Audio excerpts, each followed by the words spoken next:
Money is the root of all evil. Growing up in an Asian family, this belief was planted in my mind since I was very little. TV dramas would portray fights among family members over inheritance, business partners falling out because of money disputes, or crimes committed due to greed. Individuals losing their friends after gaining massive amount of wealth, and the list just goes on. Money almost feels like a bad word. I was taught to be content with the little I have because more money seems to bring more trouble, and that money can't buy happiness. However, is that really the case? What if there is a way to be financially wealthy yet spiritually happy? Hi, I'm Kaisin, your host for this episode, and you're listening to the Handful of Leaves podcast, where we bring you practical Buddhist wisdom for a happier life. The path to happiness isn't a smooth one. We'll definitely meet with setbacks and challenges around work, relationships, mental well-being, and so many more. In this podcast, we discuss these realities of life and explore how we can bring the Dhamma closer to home so that we can navigate the complexities of life just a little better. Besides this podcast, we also share resources and insights on our Instagram, Facebook, and Telegram channel. Subscribe if you haven't already done so. In this episode, I have the honor to speak with Seow Kek Wee, commonly referred to as the Grey Rhino. Kek Wee is the head of investment research of Unicorn Financial Solutions, advising and managing assets in excess of $0.5 billion. If you're interested in leading a happy life with money as the fuel, this episode is for you. There are so many mind-shifting moments that really got me thinking about my relationship with money. I also appreciate the practical insights on how I can grow my wealth without compromising my happiness. Enjoy this episode. Let's begin. Hi, Kek Wee. Good to have you. Nice meeting you, Kaisin. I understand that you're the head of investment research at Unicorn Financial and you're handling millions of dollars of money. It must be quite stressful, isn't it? Like, how do you stumble upon this role? Oh, actually, I've been with Unicorn Financial Solutions, or at least in this current team, for 16 years now. This is my 16th year. Yeah. So I used to be an audit manager with PricewaterhouseCoopers. So what actually got me started was, it just started with myself. So I, knowing the value of money, probably at quite a young age. So the moment I started work, or even before, so I took part-time work so that I can save. And the moment I started working, I just didn't want to have a money problem. And then I started to do my own financial planning. I started to invest. Although they were, at the start, wasn't successful. And then I learned from Warren Buffett, from his book. Yeah, and I think it went quite well. And one of my main thing about work, the real work in my life is really the satisfaction and fulfillment, beyond the money. And hence, I've always been thinking to myself, if one day I don't need to work for money, what would I do? And as I became successful managing my own money, I started to share with people quite naturally. And I see they started to take action.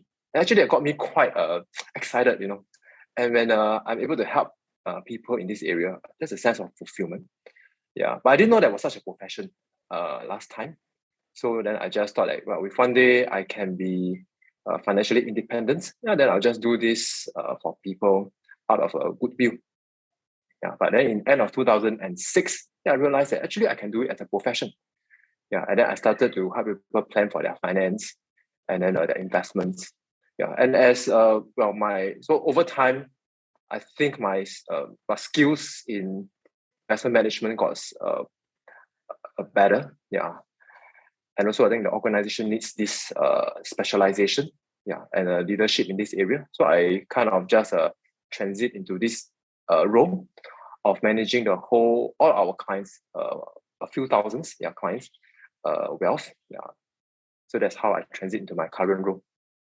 That's very interesting. I'm wondering what got you into feeling excited? Like, why do you feel excited about managing wealth? Because you're practicing Buddhist, right? And I think sometimes people have the misconception that Buddhist is all about letting go. We don't really have to plan so much or accumulate wealth. So what keeps you excited? At first, it was nothing to do with Buddhism, right? It's just, I just thought that, well, I see people having problems over money. A lot of people quarrel over money, not enough money. So I thought that, well, if I can get this problem out of my life early, that would be great. Yeah, and hence, I started to be studying into it, researching it, how I can be doing it for myself. And I got started. Then there was one incident. I was sharing with one of my junior college friends. Yeah, so I told him what I was doing, and I said, "Hey, that's very good, but I don't know how to invest." So then I actually, out of goodwill, he passed me 30,000, and I helped him to invest it. I understand it's not quite a lot. And then about 2 years later, in 2006, then I met him again. He's getting married, and he looks quite worried. And then I said, "Hey, you're getting married. Why you look so worried?" I said, "Hey, with marriage, a lot of things, a lot of outflow. I need to plan for my wedding band, my wedding banquet, my honeymoon, my HDB unit, my renovation. I look at my bank account, I don't have enough money." Yeah, and then I told him he's got this money with me. At the time, it's grown to just slightly below 50,000. So I say, if you want, I can write you a check the next meeting. So I wrote him a check, and I saw his eyes lighted up, and he said, "Wow, a sigh of relief for him." So actually, that moment, I said, "Well, if I can benefit people with what has benefited me, it's going to magnify my whole fulfillment to be able to serve people in addition to serving myself." And hence, from that point onwards, I found my answer. I said, "Hey, if one day I don't need to work for money, this is what I'll do." Yeah, I help people to discover that, well, to take care of their own money, so that one day, so they don't have to worry over it, and then they can live their life well. Because of that, eventually, quite inevitably, so I came into what I'm doing today. What I'm hearing is you're saying money can solve a lot of problems. And I think some people might also think money can be the source of many problems. What are your thoughts about that? I always think if money has a voice now, I think he's going to protest his innocence. I say, it's not me who's causing you all the problem. You are causing the problem and making me the scapegoat. So I really think our life problems comes from our wrong view, or in Buddhism you call it our ignorance. And then of course, sometimes we pin it on money, that money is the cause of it. Yeah. But money sometimes accentuates it. It seems to accentuate our problem, or you can say accentuate those evil, because it's like a tool. I saw this advertisement, education advertisement. The advertisement shows a boss bullying this person, and then this person make a wish, I'm going to upgrade myself. And one day I'm going to be above you, and I'm going to terrorize you back. Of course, he doesn't become a bad person the moment when he becomes boss's boss. But he became that bad person when he had that thoughts that, one day I'm going to get better than my boss, and I'm going to oppress him back. So I think, a lot of this problem does not come from the money, but because of our view towards it. And what would you say is a right view or right way to view money? Well, I think a lot of people think being rich is the main aim, and they end up being the slave of money. So they start to do foolish things. For example, like they work hard to earn money they don't have, to impress the people that they don't like. Or they start to risk money that they need in the hope to get money that they don't need. There's this interview of Warren Buffett. Warren Buffett is the sixth richest man on earth, a very successful investor. His net worth is more than 110 billion. He shared a story of the metaphorical gun. So the interviewer asked him, "Warren, if I were to put a gun here on the left and a billion on the right, so this gun got 6 chambers, only 1 bullet. If you take up this gun and pull against your temple, if you're not dead, this 1 billion is yours. Warren, would you do it?" Warren Buffett said, "I won't." And I said, "Well, what if I change this gun to 100 chamber, still only 1 bullet? Would you do it? The risk is much lower." Warren Buffett said no. And I said, "If you can stop trying, you can put 1,000 chamber, 1,000,000 chamber with 1 bullet, I'll still won't take up the gun and pull against my head for the $1 billion. And the reporter asked, "Why?" So he said, "You look at me, I'm already at this age. Now it's about 90. I've got 110 billion. What is the use of this additional 1 billion to me? I probably won't ever use it. But no matter how low the risk, if I take up this gun and pull against my head, there's a chance I'll be dead. Why would I take a risk for something that I don't need? But I say most people won't think this way. If you give him enough odds with $1 billion on the table, no matter how rich he is, whether he's going to need it, he's going to take the gun and pull against his head. So I think people lost track of money. Their eyes on the money, but they forgot what is money for. The thing is, when money is not the main thing, it should be there as a byproduct of our service. Because in ancient times, you know what? Actually, if you take a look, what is money in ancient times? Money is a substitute for barter trade. But in the old times, I will work hard to grow my crops. You work hard to grow your crops. And then because I want to have a variety, I exchanged part of my crops with you. And money subsequently evolved as a medium of exchange. So money is actually exchange of service. So I believe the right view to money, to wealth, is in fact to be happily serving with kindness to solve other people's problem, be a solution to other people's problem, and money will come. And it's actually very in line also with the Buddhist view, right? Because I was listening to a talk with Ajahn Brahm. So he's saying one of the key rule for both monastic and lay people is kindness. And I think service is an expression of kindness. Because if I say, I'm very kind to you, I love you, yet I choose to do nothing for you, then I can't express it, it's just all in my thoughts. So I think service is an expression of that kindness. And money is a consequence of that service. So then if I choose to focus not on the money, but I choose to focus on being kind and expressing the kindness through service to others and also to myself, then that's where money becomes incidental. It's no longer an aim. It comes by itself. So that's what I think about money. Theoretically, I think it sounds really nice that money is a byproduct and we can just be kind and money will just automatically appear in our bank account. But I also know people who are not very deliberate with the way they plan their finances, right? So they can be very charitable and they always give and give and give. And they give to a point that it compromises their own well-being. So how do you reconcile that with what you've just said? So I think there needs to be a wisdom to that. So I think there's actually an incremental stage to do this. Like when you go to the airplane, right? And then there's they will show you the emergency landing. Yeah.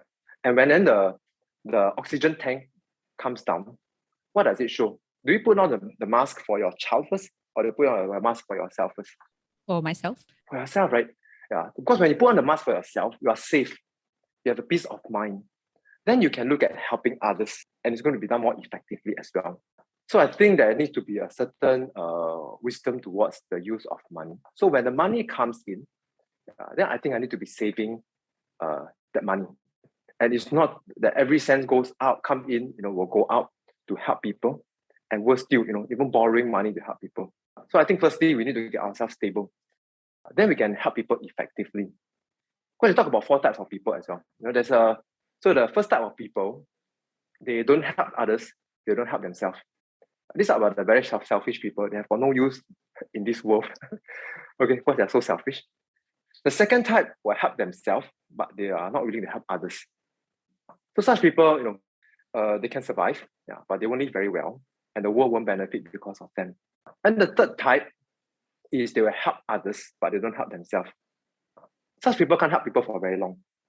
And the fourth type of people is where they help themselves and help others. That's where they can really help people for a long period, and they themselves will be very settled. So I think this applies the same for money management, which after we work hard, we serve other people, and then money should come in righteously. And with that, to be saving up. And then, from survival state to a state of comfort, and to a state of, I myself is enough for myself already. And I don't think there's a need to fill up my life as I earn more money. So I always have this belief that how I live my life and how much money I make is independent. I don't have to, as I get richer, it doesn't mean I need to change from a kopitiam coffee to a Starbucks. If I like Starbucks, I can drink Starbucks. If I love kopitiam coffee, I don't have to purposely go and drink Starbucks just because I'm wealthier. And then I keep my life the same. I enjoy my same work. I enjoy serving myself. Serving myself actually means keep upgrading myself, learning spiritual teachings, learning to have better relationship with people. It's not indulgence. Just in case, I transmit the wrong idea. So serve myself, serve other people. And then with the excess, after I've enough for the life that I want, which to me, for me, is a simple life that I want. Then with the excess, I will have the freedom to help other people. And how to help other people is also need to have wisdom. Because I think it's something quite logical, right? Or a story that's often told. If there's a gambler who want to keep borrowing money from you and you keep lending him, we're not really helping this person. So we can be very generous, but we're not very, very wise. Doesn't mean if I've got money, I can anyhow splurge to help people. I need to be a good steward of money.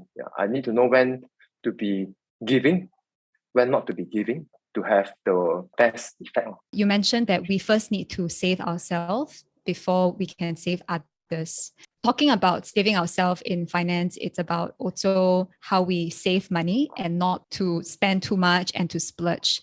But sometimes it can get a little bit stressful. Like I download a financial tracker and then every meal I would key in the money and then I get very uptight with the way I spend. Then that causes a lot of problems also because I might get calculative. So maybe I don't enjoy as much time with my friends when we have a proper meal. It might be a little bit costly, but in my mind, I'm just like, calculating. It's like, I shouldn't be here. And it's not very wholesome also. But then on another hand, there is you mentioned, like if I originally like the kopitiam coffee, then I upgrade to a Starbucks coffee, then do I need to do that? But that's also what we see, right? Like as people get more wealthy, their lifestyle also kind of change and their expenses will also increase. But is that wrong?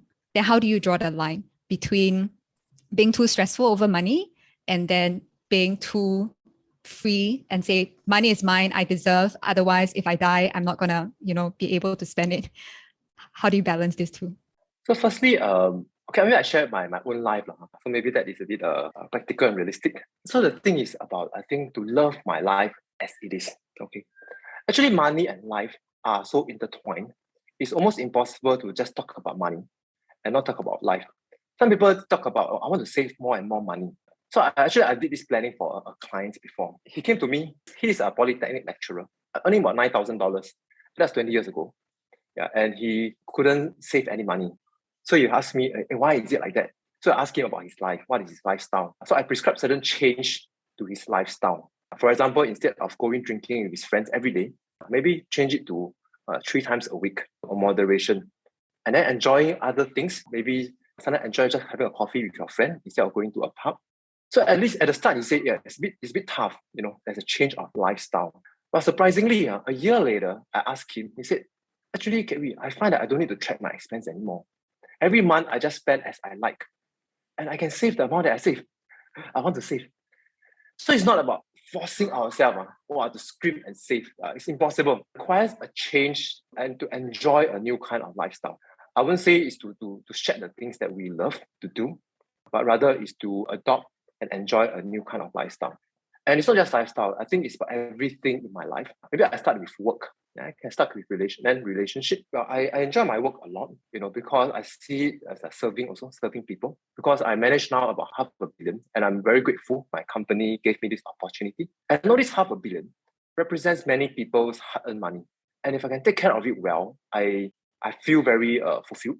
And also it's making my colleagues' job easier. Because they are the one who's going to face the clients.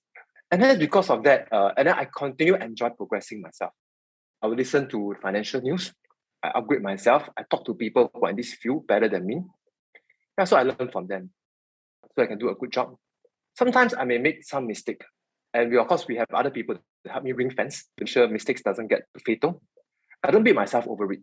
So when I make some minor mistake, I learn from it. I don't beat myself over it. I continue to enjoy what I do. And then I start to also impart my skills to my team and then help their life get better. So I enjoy this whole process. And then I enjoy associating with friends that I like. Because I think in the Dharma, Buddha said as the most important thing, the right association. And sometimes also, having this right association and also learning how to get along well with them, with people closest to me, my wife, my parents, my colleagues. And if I can cultivate great relationship, as I say, having a 1:30 kopi C in a kopitiam far surpass having a $20 coffee in Ritz-Carlton with someone that I don't like. Yeah, so I always believe, it's like if I can enjoy this, enjoy my work, learning on my work, enjoy the relationship with people that matters to me, I find very little need to spend money. And because then I enjoy this simple pleasure that I don't need to spend a lot and I get even better happiness out of it. And because of that, and I continue to do my work well, I serve people well. Yeah, when I do that, actually money comes to me. Yeah, I don't kind of go and go out there and search for it. And when it comes, I don't deny it. Yeah, for example, because I in my role is quite performance-based, my income is coming from part of the company's profit. And I get to allocate how much I should be getting, of course, with other people, with my superiors' approval. I don't shortchange myself. Yeah, if I think I've done well and I should be getting this reward, I allocate that to myself. I think it's just Ajahn Brahm said previously also, right? He said a lot of people deny compliments. Say, oh, you're very good. You've done so much for us. And a lot of people like to deny that. No, I've not done much. It's all other people's credit. And Ajahn Brahm, he said, if you think you've really done that, just accept the compliment. Don't always push it away. I've really put in a lot of effort. I've created value. I should allocate a fair amount for myself. I don't shortchange. I don't deny myself in that area. So when I serve, I get the money. When I love my work, I love my relationship, I take great happiness and pleasure in simple things, which doesn't cost a lot. Sometimes, if let's say, of my friends wants to go to a nice place, and because I earn much because I serve people, I spend little because I just spend so much hour at work already, right? Because I love my work. I really don't have much time even just to spend outside. And hence I have a lot of surplus. Yeah. And when that's needed, sometimes if people think that, today I think I want to go to a nice place, yeah, I've no problem. Maybe I'll talk about an example. With my wife, after lunch, we buy a cake. Yeah, and the cake was not very cheap, right? But one small piece is about $4.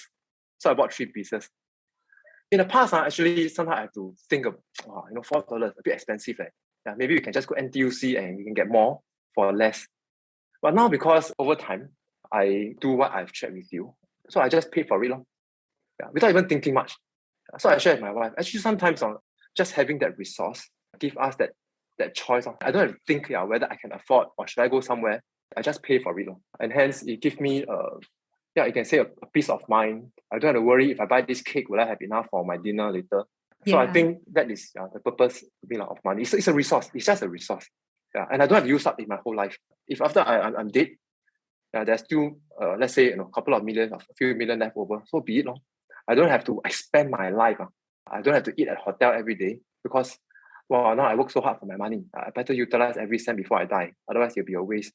No need. I just enjoy my life as it is. Enjoy the simple pleasure, which doesn't cost much. And incidentally, we don't have to plan very much. A lot get left behind every month. That's my experience. Right. So it's like the real question isn't so much about how can we save money or how can we accumulate wealth, but more of why are we doing that for? And if we can turn the question around to say, what is it about my life that I want to enjoy? And how can money be the resource to help me enjoy it? Then it would not just make us feel more fulfilled, even if we have less. And if we have more, then it's a bonus. And don't shortchange ourselves as well. I personally think that this is quite a mindset shift because sometimes we are too caught up with money to say, okay, everyone seems to be doing the 9-to-5 job or they're striving to accumulate wealth and to invest. And sometimes greed gets in the way and you see like the market is very volatile and then you get very emotional, or maybe you see a good opportunity, then you want to get rich fast, then you jump on it. But it creates a lot of stress if we just identify that, hey, actually, what's all this for? It's about happiness and I want it to be more sustainable. Then we can pull ourselves back a little bit and like Warren Buffett said, right? Like assess the situation to say, is it really worthwhile? Maybe not. Yeah. It's interesting. Maybe I put it as a 4-step process about, you can talk about how do we go about thinking about money. Yeah. So I think the first 2 I kind of shared, the first one is really money is exchange for service. We can be doing the same thing, but just the thought is different. I'll give you an example. Instead of thinking, how am I going to climb the corporate ladder? That's me focused now. I want to climb the corporate ladder because I want to get the title, I want to get more money. And that comes with a lot of stress, which may and then I may end up need to do some things which are not so right. I may have to step on other people. Or I can be thinking, well, I want to serve the organization better. So I better upgrade myself. Then I see this is what's lacking in the organization. I upgrade myself to fill that role that's needed by the organization, so that the organization can in turn serve customers better.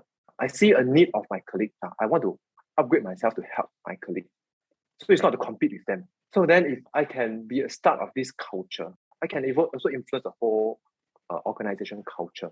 So it could be doing the same thing, but with a drastically different mindset. And it brings a very different emotion and feeling. Instead of competing, instead of very self-centric, a lot of thinking of gain and loss, it becomes very that of serving. Then I put myself smaller. I'm here to serve what the organization needs. In fact, it's all about self. The less of self, the less suffering we have. And that is the basic principle of the Dharma, right? That I'm willing to be serving people and then learning things along the way, help people solve problems. And naturally, relationships get better. If I help all my colleagues rather than compete with them, then I will have a better relationship with them. And if worse come worse, it's the toxic phase, then maybe I have to leave also. I'm not saying that it's not an option. So, but I do what I can first. I shift my mindset, and I serve. And I believe, if I'm in a right place, and if I serve, I'll be a solution to other people's problem. Bosses should recognize that. And if the boss is blind, then maybe I really need to leave. But at most, because what I know, because I am in such a role myself, such people like that are very hard to find. I can say maybe unfortunately in a more self-centric world we are today, people who are giving, people who think for other people who are willing to do more for the greater goods, it's very hard to come by. If I choose to do things with this mindset, actually I can do more, others are happier, and I'm happier. It's a win-win situation.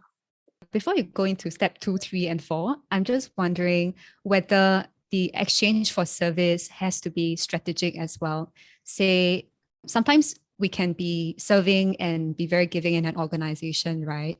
But can we also have the intention of serving while wanting to get a promotion or get a bigger paycheck? Of course, not at the expense of other people's happiness, and also be more strategic as to whether we are in the right position to serve based on our skill set and our competencies and our strengths?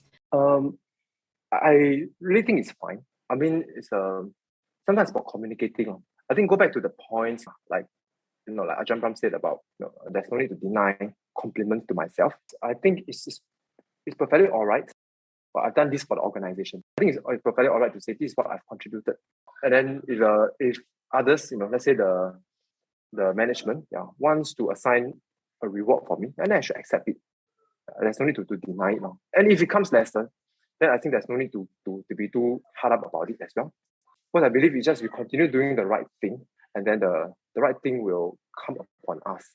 I do feel like it's a little bit idealistic because sometimes people might not be very proactive in asking, right? So asking for a promotion or negotiating for pay because they are too selfless. I guess also maybe it's a lack of confidence or like, oh, I don't deserve it. And people can get taken advantage of in an organization. Perhaps somebody who's contributing less just have more guts to ask for it. Then how would you, what would you say to that? Because it cannot just be okay, sit back. And if it comes, it comes. Then if it doesn't come, then it's okay. So I think the firstly is the communication. So because sometimes, let's say the management or my superior don't recognize, it's not because they don't want to recognize, because they don't even know that I'm doing all these things. And worse still, sometimes people think that, wow, I do so much for you and you don't recognize.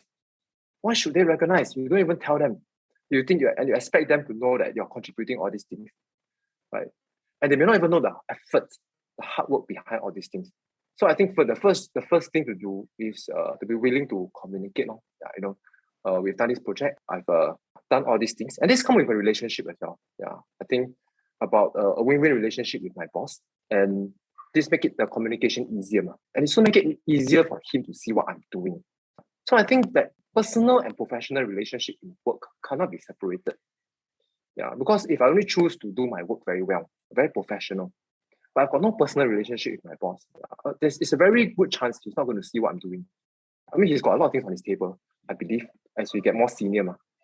So I cannot demand that he knows what I'm doing. So I think it's to have that personal relationship. And sometimes it's over a coffee. It might not even be telling him what I'm doing. It's just to learn from him. Yeah, this is what I'm doing. How can I even do it better? Yeah, that I'm supporting you in this. And then, as I said, we ought to see the other way. Over time, does this person reciprocate? I think we've got to give time. If the first few months, the person don't reciprocate, I think it's too unreasonable to expect of the other person.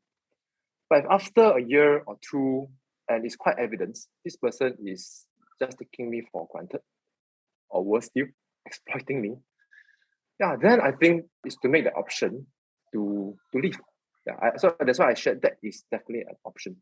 To find a good fit, to find someone that can recognize my talents, my contribution. Maybe I just put it as I shared, maybe summarize it.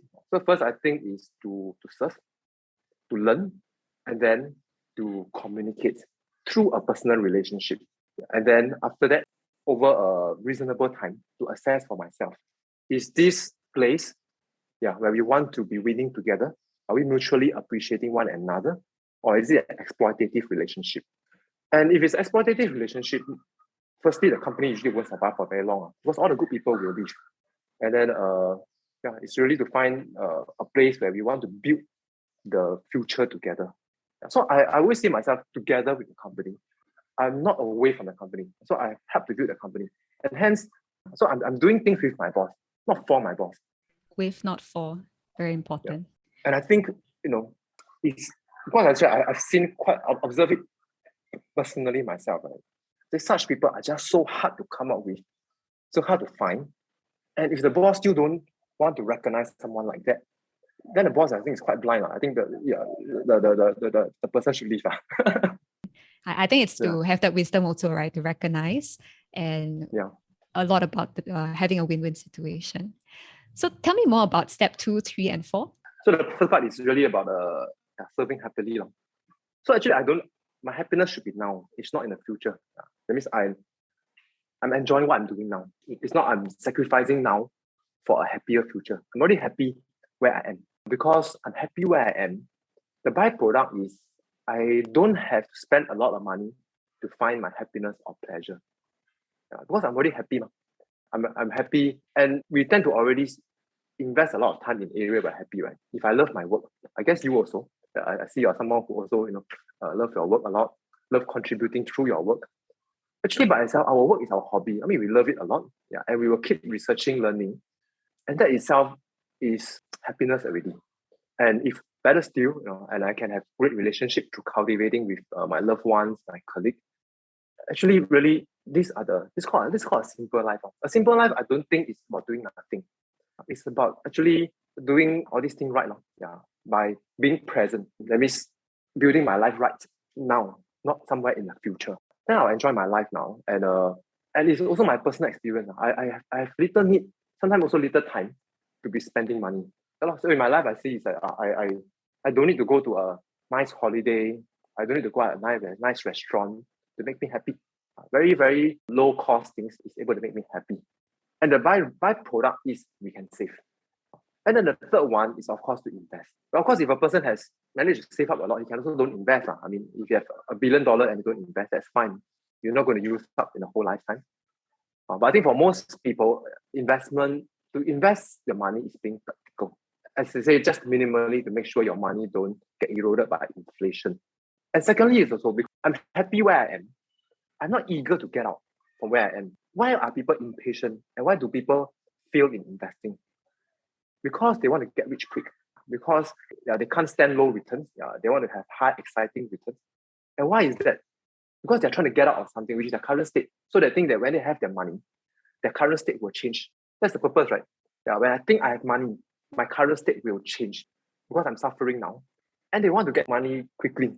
And a lot of times the risk comes with it and the failure comes with it. But if I'm not in a hurry to get out of anywhere, I'm happy where I am, I can allow myself to be very patient investing with just a 3 to 5% return. But to some people, it seems very little, right? Hey, how so little return? But it's okay, what? Yeah, I'm already enjoying what I'm doing. I just let my money compound slowly, taking very little risk. And that's, I think, successful investing. Maybe at this point, I just shared this. There was this conversation between Warren Buffett and Jeff Bezos. So Jeff Bezos, I guess most people know who he is, the founder of Amazon. So then one day, Warren Buffett was sharing his way of investing with Jeff Bezos. And after sharing, Jeff Bezos said, is that it? What you are sharing seems very simple. Why aren't more people following what you are doing? So he said, because most people don't like making money slowly. Making money slowly doesn't mean make very little money. Otherwise, he wouldn't be where he is.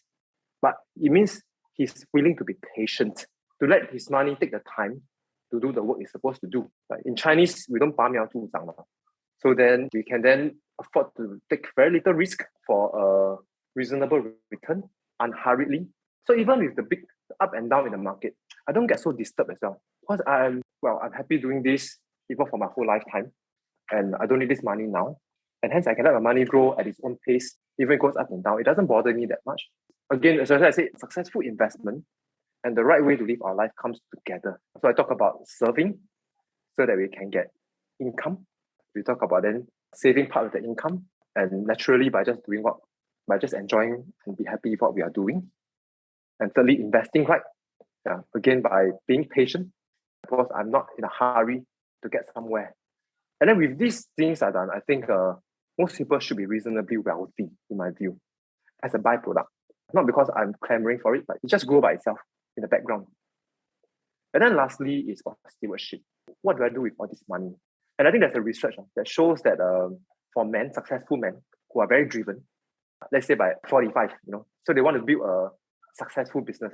And by 45, they build a successful business, and then they sold their business for a huge, handsome profit.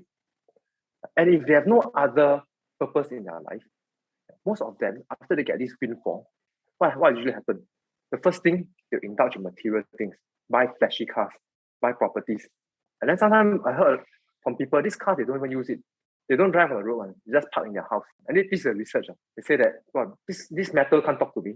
And this man starts to look for women, outside of their own marriage to find excitement. And that caused the downfall of their marriage as well. And then after that, they want to seek challenge. Once they're bored, right? Maybe these people are driven. They make their money early. And that's where they go casino. And sometimes they lose the money away. So I think that's about self-indulgence, where I build wealth for myself. And then that is one outcome. The other outcome is they keep expanding their life, feel the money they've built, because they think, now I'm a multi-millionaire, hundreds of millions. I can't be living a life like that, right? I can't be having coffee, eating porridge, living in a HDB unit. So they start to fantasize, I need to eat seafood every day. Right? I need to only drink coffee from a hotel. I need to go for this holiday. And actually, they screw up their life because they make too much money. I'm going to share two examples with you. First one, you've probably experienced also, buffet. Especially my younger days, I pay money to go buffet to torture myself. Because I paid $20, I must starve myself to the fullest. And I feel terrible coming out from that restaurant. The second one is a friend. So I met him once, and he's 30 plus years old, early 30s. And so he shared with me where he's working. So I said, is this your first job? He said, yeah, I just graduated. I said, do you study PhD? Was 30 plus years old, then graduate. I said, no, I didn't study PhD. I said, if you don't mind, then can I ask, why do you graduate only at 30 plus? So he said, I get too good a score in my junior college. And because he got too good a score, the subject he really loved to study and to do is too easy to get in. So he didn't choose the subject he loved to do. He ended up choosing the most difficult subject to get in. So that because he got such a good score, he doesn't want to waste his score. So he do something he don't like just so as not to waste his score instead of doing something he liked. So after he finished studying, he still realized that what he loved to study and do is still what his former interest is. So after graduate, he go back and study what he loved and wasted a good 3-4 years. So again, trying to maximize his marks to study something he don't like and then wasting a few years. So that's the same for money. Some people want to maximize the use of their money and end up having altering their life to their own unhappiness. I mean, when you were sharing about the research, interestingly enough, there's actually a sutta called Parabhava Sutta, downfall, when the Buddha talked about the same exact consequences. A person who is a gambler and squander all that he earns, this is the cause of one's downfall. They're not contented with one's wife, and then start looking for others. This is the cause for the downfall, and then yada yada. Yeah, that's why I said the Dharma is really the truth, but it's how to then apply it in our actual life. We just finished this part. So there's the stewardship, then how to then make money be very fulfilling. I can just live my life independent of how much money I have. If I love to live in a HDB unit, then continue to live here. I don't need to upgrade my house. Then that's where with the more money, this excess wealth that I have that I don't need, then that's where I can look at doing really purposeful and useful things. Like what Bill Gates is doing. I mean, he built Microsoft, now doing full-time philanthropic work, hoping to be solutions to some of the problems in this world. Yeah, then I think that's where money can bring us fulfillment and happiness. It's where we have the right view towards it and use it properly, not to self-indulge. So I think that's the four part about money. Right. And I believe you told me you're living in the HDB, right? Yeah, I'm happy to live here for the rest of my life. So I believe you're also like probably I think more than a millionaire. And yeah, I think that kind of like contentment and fulfillment, it's so important. I just wanted to ask you a little bit about the stewardship part. Do you mind elaborating on how people would be a steward of their wealth? What does stewardship mean? Stewardship means I'm taking care of it. It's not mine. It's really not mine. I mean, we walk into this earth, in this world with nothing. Yeah, we live this world with nothing. I just caretake whatever few decades I have on this world. And money is one of the items that I caretake. So if I have these thoughts about money, then firstly, I wouldn't be just chasing this money, because I'm just temporarily taking care of it. But neither will I be negligent. And then it's also my role to make this money productive. When it comes to my hand, I don't allow it to be depreciated in value. At least I do my best to keep it safe and safe against inflation as well. And then that's where it's not mine.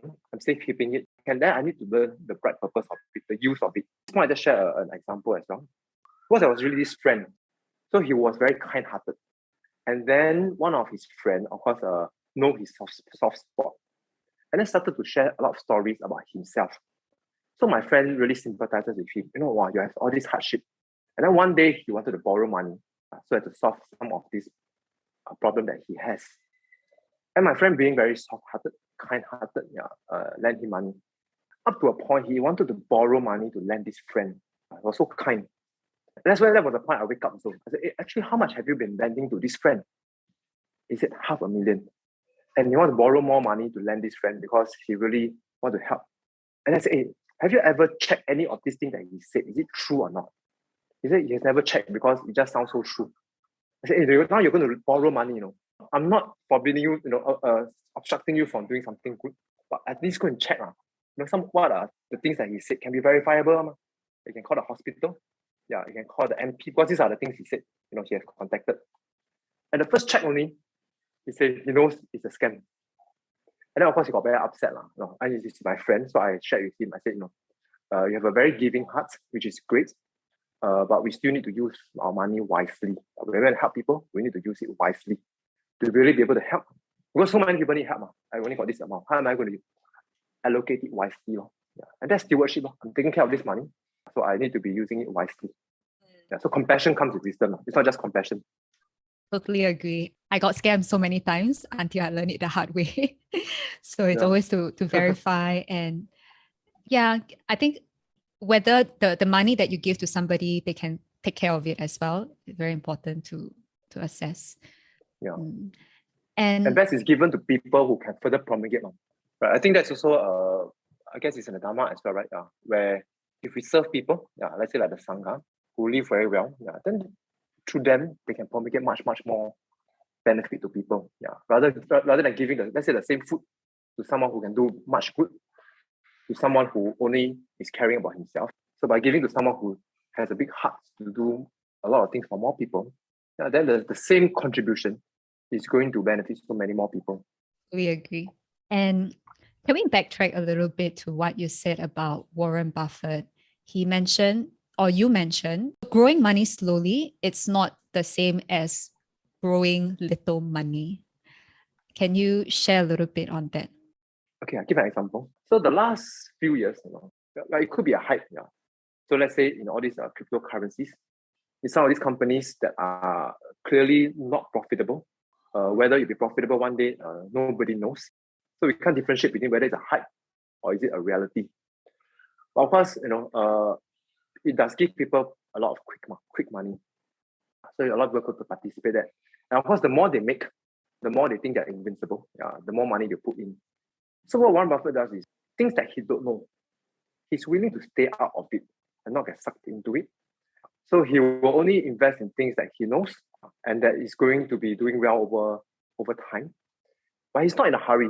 Let's say while people is making a few 100% profit, while what he has, because the time is not right yet, it only makes him, or maybe even losing money. He's okay with it, knowing that the company he buys into, his assets he buys into, has got the real value. One day it will show. So that he's willing to be patient, to let what he thinks is right to show. Because investment is like that. I myself has been learning from what Warren Buffett teaches, value investing. It's about the difference between value and price. So assets have a value, and they also have a price. Of course, price is something everybody can see. Yeah, what's the price of this stock today? What's the price of this cryptocurrency today? But value, then it's not everybody can see. I can only determine the value of something, I would say to some degree of confidence, if only I know that well.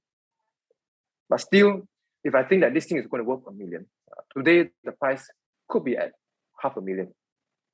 And it could take some time for it to go up to 1 million. And history has shown that over time, that tends to happen. But it's just that it's not going to happen tomorrow. How long? Nobody knows. Let's say to double your money from $500,000 to 1 million. Because I think the value is 1 million, the price is $500,000. The patience is about the willingness to wait until it goes to 1 million. And because I have to make a very informed, calculated guess, 1 million, still a guess, nobody will be able to value for certainty. That really safeguard a lot of my risk. Warren Buffett used to mention, right, the first rule of investing is, don't lose money. And the second rule is don't forget rule number 1. Because if we can avoid losing money by itself, over time the return will take care of itself.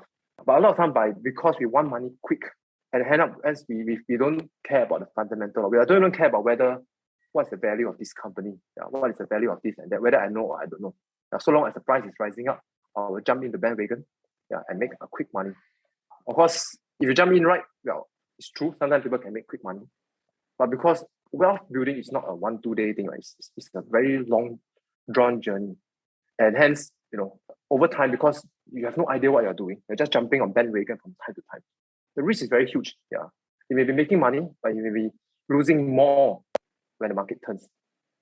That is akin to a gambler. Yeah. A gambler fails, not because he bets more wrong than right. He can be making 10 bets right. He just need to lose 2 and he could go bankrupt because the size is different. Yeah. Because if you keep winning, the first 10 you keep winning. Human nature. By the 10th bet, I'm not going to bet the same amount as my first bet. I start to think I'm invincible. So by the 10th bet, I say that we're going to bet a huge amount. And when the tide turns, it just takes a few losses for him to be completely wiped out. And most people don't admit it. And they don't just get wiped out. In fact, they go to the negative. So that's, I think, about patience. Patience means be willing to stick to what I know, that I think is based on my calculated analysis, that it is safe, and then act based on that framework, that philosophy, and yet be willing to wait for the results to show. I think the patience comes with knowledge as well. If you're knowledgeable, you make an informed decision. Even if the market is volatile for a short while, you would naturally feel certain about the long-term result because you already did your homework. And yes. I was just thinking about Sometimes when people talk about wealth accumulation, they are a little bit afraid to dabble into investment because of a lot of unknowns. And personally, I'll just use, like, say, my family members, parents, for example, very traditional. So you kind of exchange time for money with hard labor, 1 hour, X dollars. And investment seems like a concept that comes with a lot of risk. I'm just wondering, for people who wants to start investing, because that's one of the 4 steps that you've mentioned, how can they do so wisely? Like, where should they begin? So the risk is always the investor. Yeah, it's never the investment, right? Because I've seen so many people lose money investing. Yet Warren Buffett can do the same thing and be a 100 and more than 110 billion. My own example is the same. Yeah, my first 2 years was absolute disaster. Yeah, and subsequently I can be doing pretty well. So it's nothing. It's not that the market has suddenly changed. Yeah, it's just that I have learned the right way of doing things. In fact, actually, when I first started investing, my parents was very, very against. Yeah, because they have kind of speculated in the Malaysian clock issues. There were a lot of Singaporeans speculating in Malaysian shares in the 1990s. So they were burnt there also. So when they know I was buying stock, they were very concerned. And my mom was trying to persuade me out of it. So I got two sides. Right? One is my mom, one is Warren Buffett. And what Warren Buffett said about investing is just so rational and low risk. Right? I mean, well, you are just a shareholder of a company.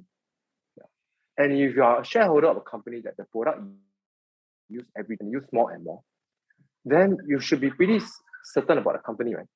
At least the first step. And then it's about then getting yourself more and more knowledgeable in it. And then you'll be able to decipher what is suitable and what's not suitable. Yeah, what's good, what's not good. So of course, the first thing to make investment less risky is about first learning how to invest. So it's not to go and hearsay, but to really learn from the foundation. Of course, granted, not many people will be interested. Yeah, some people just look at the amount of work needed, look at the financial statements, and they get totally turned off. What is hundreds of pages, right? So I think feeling rich, there's 2 other ways. One is, you can say, index investing, which is mainly just investing very broadly and then just leave it there for a long period. That over time has proven it will do well. However, people could still be very emotionally disturbed because volatility can be large, especially when a person just started and happened that the market has a big downturn. And then he'll start to doubt, hey, is this correct or not? So sometimes it may also be good to really have someone professional who has been through, cycles to be able to partner this person, such that it's different, right? To have a person who gives you the assurance and someone that you trust, versus to have no one to lean on and only listen to stories, to listen to hearsay, to only watch the TV, the news. The investment is the same, but it's about the emotion. Yeah. If you have someone you trust, who can be there with you, and he's doing the same thing as what you're doing and be successful for a long period, then it helps a person emotionally easier to get through all this volatility. In essence, either a person's DIY to get competent him or herself to know what this thing really is, that means what stocks really is, or really to get someone to help them. I feel these are the 2 ways to do it. And then really invest time getting to know it. Don't be in a rush to invest money, put money, especially when you see people are making a lot of money. I really think the most important is to take the time to really figure out what is suitable for yourself, to learn about it. Then that's where risk can be very much reduced. To add to that, I think it's very important to also only invest what you're ready to lose in the short term, right? And not just like put all your eggs in one basket. Because I know some people, they do that. Yeah, thanks a lot, Kek Wee. It's been a really insightful chat. And I know you are also running classes. Where can people find more or to learn from you in terms of investing? Oh, yeah. So actually, it was about 2 years ago. Yeah, we started this online investment class that's based on the curriculum by the Institute of Banking and Finance. So based on the curriculum, I actually set up a class so that people can sign up to learn about basic value investing if they really want to consider the DIY path. If you are interested, to want to learn about investing, you can go to the Grey Rhino, one single word.sg. And then down there you can find the online investment class. You can read about it and sign up if you want. I also do a fortnightly video. You can go YouTube and also search the Grey Rhino Singapore. Then you should be able to come to the videos that I share about the current market and on company analysis. Hopefully that can help you if you're keen to get started on investing. All right. Thanks a lot, Kek Wee. It's been a pleasure. Thanks, Cassie. Thanks, listeners, for tuning in. I hope you got as much value as I did. Please share with us what is your biggest takeaway. You can do so via our Telegram channel or wherever you are listening to this podcast. Also, it would be very helpful if you can give us a 5-star review because it would help us to reach more people. We release an episode bi-weekly on either a Wednesday or a Friday. So hit the subscribe button to stay updated. And if you found this episode to be useful, do share with your circle of friends. As usual, the links to the resources are in the show notes. And in our next episode, in celebration of the upcoming Vesak Day, we will be featuring some Buddhist musicians from Singapore as well as Malaysia. In case you're wondering what is Buddhist music, no, they are not chants. They are proper music with lyrics, with really good melodies as well. And in the episode, you would get to hear the journey of the music producer, the singers, the bands, and how music actually helps them in their spiritual practice and keep them and others inspired to walk the path. Here's a snippet of a song called Kata Nyuta by Buddhists in Malaysia. People gave to us living the life that we have right now.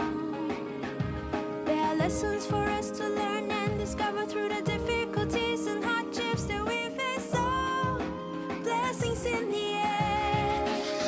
And I say, hey, my friend, just look around. There's more than you can see. Oh, got a new time. Many things I'm grateful for in my life. So many things we can be grateful for. I will see you in the next episode. Meanwhile, stay happy and wise. All around in your life, it's irreplaceable.